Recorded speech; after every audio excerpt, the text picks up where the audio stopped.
मैं आलोक कुमार और आप देख रहे हैं खबर प्रभात। आज औरंगाबाद सिंह कोठी पूर्व सांसद सुशील सिंह की आवास पर भारतीय जनता पार्टी के पूर्व सांसद मोहन प्रसाद सिंह ने किया प्रेस कॉन्फ्रेंस। हालांकि प्रेस कॉन्फ्रेंस में पूर्व सांसद ने एक तरफ विपक्ष पर जहां हमला बोला, वहीं सरकार की तारीफ की पुल बांधा। जब मीडिया के द्वारा पूछा गया कि चैनलों पर प्रतिबंध लगाया गया, लोक गायिका पर प्राथमिकी दर्ज हुई, क्या लोकतंत्र पर हमला किया जा सकता है राष्ट्रीय सुरक्षा के नामों पर, इस सवाल के जवाब डालते हुए सीधे कहा कि इसकी जवाब मेरे पास नहीं है। तो आइए देखिए बृजमोहन सिंह प्रेस कॉन्फ्रेंस में किस तरह विपक्ष पर हमलावर हैं और अपनी सरकार की गुणगान कर रहे हैं। देखें विस्तार से। उन लोगों से पूछना चाहता हूं कि सन 1971 में जब 92,000 सैनिक बंदी बनाए गए थे, जिनको लगभग 6 महीने से लेकर के साल भर हमने खिलाया पिलाया, उनको क्यों छोड़ दिया था? अगर उसी समय आप निर्णय ले लेते, या तो पाक अधिकृत कश्मीर, जम्मू कश्मीर, और या तो सैनिक, तो 92,000 सैनिक उस समय आप छोड़ दिए। तब आपको नहीं याद आया कि क्यों छोड़ रहे हैं? और इस समस्या की जड़ कहां से है? ये समस्या की जड़ तो आज़ादी के समय ही शुरू हो गई। और फिर हरि सिंह ने जब विलय किया, उसके बाद जब हमारी सेना घुसी तो कहां तक घुस गई थी?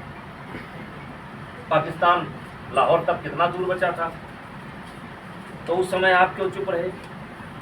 फिर यूएनओ क्यों चले गए? फिर आगे चल करके आपने एक विशेष दर्जा 370 का क्यों प्रदान किया? तो आज जिनके कारण ये समस्या है, जिस समस्या के कारण आप कह सकते हैं कि लाखों से ऊपर नागरिक मारे गए, बहुत बड़ी संख्या हमारे सेना के जवानों की भी है, उस समस्या को एक तरीके से समझ लीजिए कि मोदी जी की सरकार ने अमित शाह जी के नेतृत्व में जड़ से हमला किया, धारा 370 समाप्त किया। कहते थे, नारा लगता था कि जहां हुए बलिदान मुखर्जी वो कश्मीर हमारा है।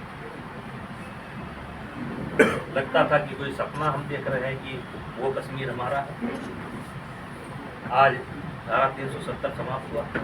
कहते थे खून की नदियाँ बह जाएंगी, कहाँ बही खून की नदियाँ? अब छिप करके एक घटना हो गई।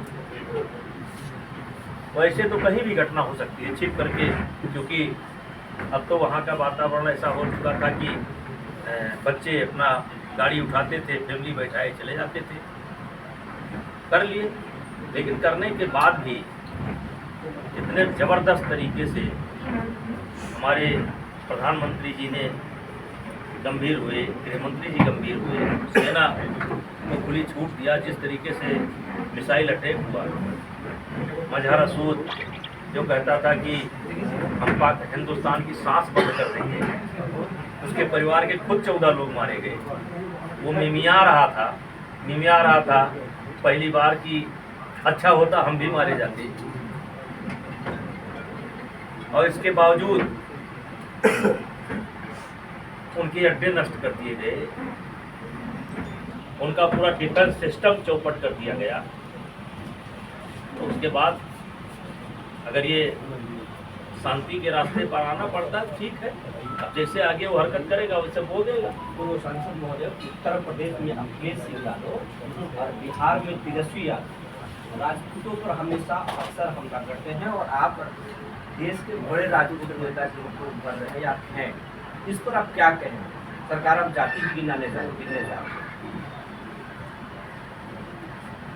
देखिए,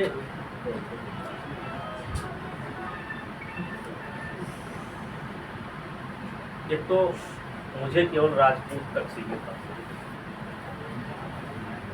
अगर आप मुझे केवल राजपूत कहते हैं तो मुझे बड़ा तकलीफ सर हम यहाँ तक, क्योंकि हम यहाँ तक पहुँचे हैं, तो इसमें सबका साथ, और इसलिए हम सबकी बात करते हैं। लेकिन जात विशेष को लेकर के अगर कोई भी नेता कहीं का टिप्पणी करता है तो आने वाले समय में उसका खामियाजा उसको भुगतना पड़ेगा।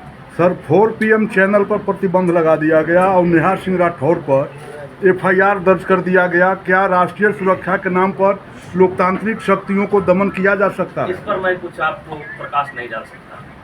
जातीय जनगणना को लेकर बात है सर, केंद्र सरकार जातीय जनगणना की बात कहती है। एक तरफ जहां पर मोदी जी कहते थे कि हमसे 4 जाति और अब जातीय जनगणना, क्या लग रहा है विपक्ष खाली हो गया सरकार? देखिए पूरा देश इस जनगणना को चाहता है और ये मांग बिहार से शुरू हुई, उत्तर प्रदेश से शुरू हुई और जातीय जनगणना ऐसा लगता है कि कोई बम फूटेगा, ये जनगणना के बाद बम फूटेगा और कुछ लोग इस देश से चले जाएंगे।